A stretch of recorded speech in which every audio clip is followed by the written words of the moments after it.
गुरुजी,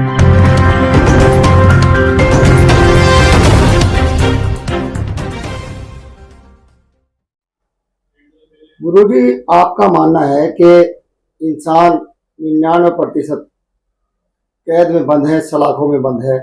आप किस आधार पर ये मानते हैं? इसका कारण क्या है और क्यों है, और कैसे इससे निजात मिल सकती है? इस पृथ्वी पर कोई भी इंसान ऐसा नहीं है जो बंधनों में ना बंधा हो, जो कैद ना हो। अब आप कभी भी चले जाएं चिड़ियाघर में, जू में चले जाएं, तो वहां पर जानवर सलाखों के भीतर पिंजरों में कैद होते हैं। सलाखें वहां दिखाई देती हैं, लेकिन इंसान जहां कैद है वहां पर सलाखें दिखाई नहीं देती। हम धर्म की सलाखों में कैद हैं।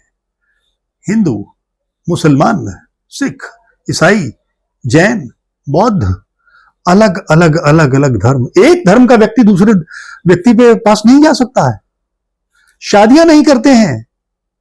अब मैं आपको छोटी सी उदाहरण देता हूं। जैसे हिंदुओं में चले जाएं तो हिंदू ब्राह्मणों में भी आगे जिसने एक वेद पढ़ लिया वो वेदी, 2 वेद पढ़ लिए द्विवेदी, यानी उससे बड़ा हो गया। 3 वेद वाला त्रिवेदी, 4 वेद वाला चतुर्वेदी। एक दूसरे के यहां शादी नहीं करते। बनिए अग्रवाल, जैनियों में चले जाओ तो श्वेतांबर जैन और दिगंबर जैन। झगड़ा इस बात का है कि महावीर ने कपड़े पहने थे या नहीं पहने थे। एक दूसरे के यहां शादी नहीं करते। मुसलमानों में आप देखें जाके तो वहां पर अलग अलग शिया और सुन्नी, उनमें भी अलग अलग। शिया सुन्नियों में नहीं जाते, सुन्नी शियाओं की मस्जिद में नहीं जाते। तो ये दीवारें ही तो हैं। इसी तरह से हमने दीवारें और बांध ली। देशों की दीवारें हैं। तू उस देश का है, मैं इस देश का हूं। पाकिस्तान और भारत वाले एक दूसरे के जानी दुश्मन। बॉर्डर पे लड़ाइयां चल रही हैं। यूक्रेन और रूस में लड़ाई चल रही है। किस लिए? क्योंकि वहां पर भी एक अदृश्य दीवार है जो दिखाई नहीं देती। इसी तरह से और भी देखा जाए, जातीयता की दीवारें हैं। ऊंची जात, नीची जात। छोटी जात वाला बड़ी जात वाले के साथ शादी नहीं कर सकता। पहले तो ये होता था कि छोटी जात वाले बड़ी जात के यहां के कुएं का पानी तक नहीं पी सकते थे।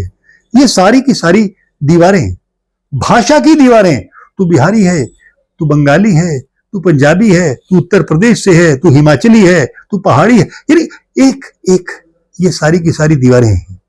तो ये दीवारें वास्तव में दिखाई नहीं देती है। न भाषा की दीवार दिखाई देती है, न जाति की दीवार दिखाई देती है, न ये धर्म की दीवार दिखाई देती है, न ये सीमाओं की दीवार दिखाई देती है, या न ऊंच नीच की दीवार दिखाई देती है, अमीरी गरीबी की दीवार ये दिखाई नहीं देती। लेकिन ये है, और इनके बीच में कैद हैं हम सभी लोग। और जब भी आप देखेंगे इन दीवारों से हम लोग टकराते हैं तो लहूलुहान हो जाते हैं। हिंदू मुस्लिम से टकराता है तो क्या होता है? खून बहता है, आपस में लड़ाई झगड़ा हो जाता है, उन्माद फैलता है। अदृश्य दीवार दिखती नहीं लेकिन लहूलुहान कर डालती है। इसलिए हमने ये कहा कि आज का मानव चारों तरफ से बंधन में बंधा हुआ है, जंजीरों में कैद है। एक क्या कह सकते हैं, सलाखों के भीतर कैद है। जबकि होना यह चाहिए था कि मानवता, एक ही धर्म होना चाहिए, मानवता का धर्म होना चाहिए। लिव एंड लेट लिव, जियो और जीने दो, प्रेम से रहो एक दूसरे के साथ। और यही परमात्मा भी यही कहता है कि आओ एक दूसरे के साथ प्रेम के साथ जिएं। इन बंधन और सलाखों को कैसे खत्म किया जा सकता है? एक ही सूत्र है, प्रेम का सूत्र, जियो और जीने दो का सूत्र। अगर मुझे दुख होता है तो सामने वाले को भी दुख होता है। मेरे पैर के नीचे अगर चींटी आ जाए तो जितना दुख चींटी को होता है उतना ही दुख मुझे तब होगा अगर मैं हाथी के पैर के नीचे आ जाऊं। भावनाओं को एक दूसरे की हमें समझना होगा, प्रेम की भावनाएं। और जहां पर मान लीजिए प्रेम होता है, आपस में दोस्ती होती है, मित्रता होती है, निश्चल प्यार होता है, वहां पर इंसान किसी दूसरे का बुरा नहीं कर सकता।